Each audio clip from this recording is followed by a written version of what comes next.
오늘 아침을 여는 말씀은 예레미야 38장 1절에서 5절입니다. mat단의 아들 스바랴와 바수울의 아들 그다랴와 셀레미야의 아들 유갈과 말기야의 아들 바수올이 예레미야가 모든 백성에게 이르는 말을 들은즉 이르기를 여호와께서 이와 같이 말씀하시되 이 성에 머무는 자는 칼과 기근과 전염병에 죽으리라. 그러나 갈대인에게 항복하는 자는 살리니 그는 노략물을 얻음같이 자기의 목숨을 건지리라. 여호와께서 이와 같이 말씀하시니라. 이 성이 반드시 바벨론의 왕의 군대의 손에 넘어가리니 그가 차지하리라 하셨다 하는지라. 이에 그 고관들이 왕께 아뢰되 이 사람이 백성의 평안을 구하지 아니하고 재난을 구하오니 청하건대 이 사람을 죽이소서. 그가 이같이 말하여 이 성의 남은 군사들의 손과 모든 백성의 손을 약하게 하나이다. 시드기야 왕이 이르되 보라 그가 너희 손 안에 있느니라. 왕은 조금도 너희를 거스를 수 없느니라 하는지라.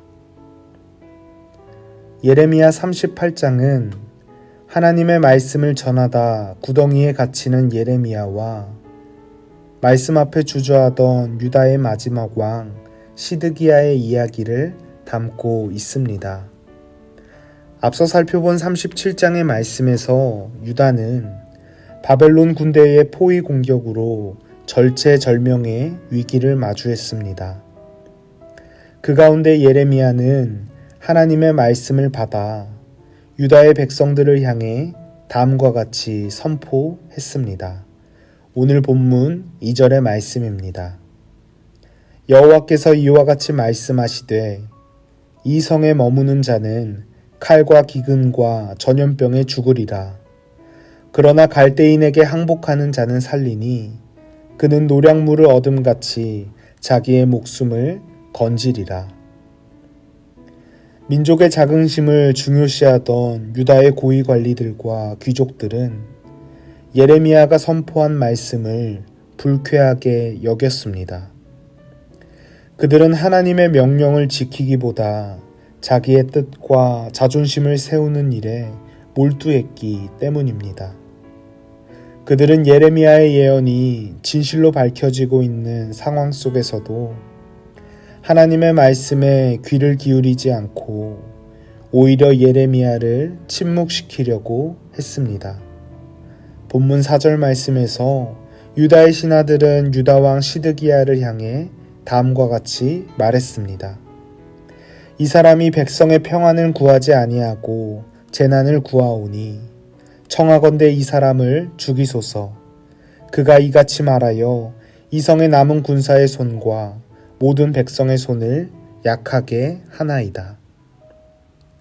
사랑하는 성도님들, 유다의 신하들은 예레미야의 말이 군사와 백성의 손을 약하게 한다고 했지만 정작 군사와 백성의 손을 약하게 만드는 이들은 하나님의 말씀에 순종하지 않는 유다의 신하들이었습니다. 당시 유다의 왕이었던 시드기야는 이러한 신하들의 목소리를 뿌리쳐야 했고 예레미야를 통해 주시는 하나님의 말씀에 귀를 기울여야 했습니다.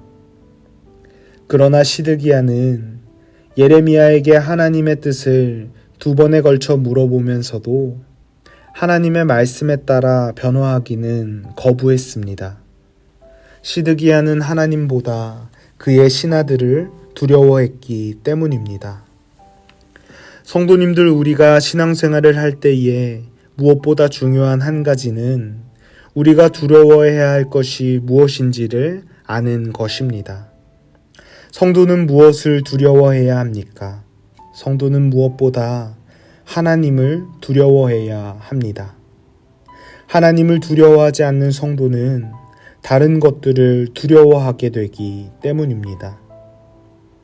물질과 명예, 사람들의 시선 등 우리를 두려워할 수 있는 것들은 굉장히 많습니다. 그러나 하나님을 두려워하는 성도는 세상을 만드신 하나님을 믿기 때문에 다른 것들을 두려워하지 않습니다. 이것이 바로 기독교 신앙의 놀라운 신비입니다. 오늘 이 시간 우리에게 주신 말씀을 기억하면서 우리의 삶을 겸허히 돌아보기를 원합니다. 우리는 하나님의 말씀을 어떻게 받아들이고 있습니까? 혹 나의 뜻을 세우기 위해 하나님의 말씀에 귀를 닫고 있는 것은 아닙니까? 하나님보다 두려워하는 것들이 있어서 말씀에 불순종하는 삶을 살고 있지는 않습니까? 바라기는 우리가 하나님을 믿기에 두려움이 사라지는 신앙의 놀라운 신비를 경험하게 되기를 소망합니다. 무엇보다 하나님을 두려워하는 신앙으로 하나님이 기뻐하시는 삶을 살아가는 거룩한 성도가 되기를 간절히 소망합니다.